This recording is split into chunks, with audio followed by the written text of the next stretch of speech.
Today we are going to update the firmware of your Netgear Reset EX6120 Net using the Netgear support website. First, all you need to do is turn your Netgear Range Extender switch on.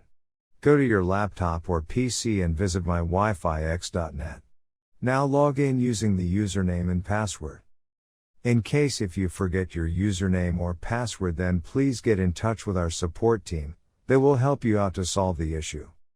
Once you are logged in successfully, before heading ahead into the video, in case you are facing any issue with your Netgear Range Extender device, get in touch with our Netgear experts. Extender will automatically check for a new firmware update available and then click on the firmware update link.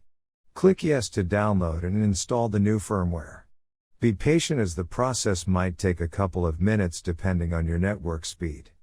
Once finishes, the extender will reboot itself and all your devices will be disconnected. Connect your device and enjoy the extended network. Return to my Wi-Fi EXT website and log in to make sure everything is working fine. Thanks for watching our video, and do not forget to like, share, and comment on the video, so that you never miss any video from our channel.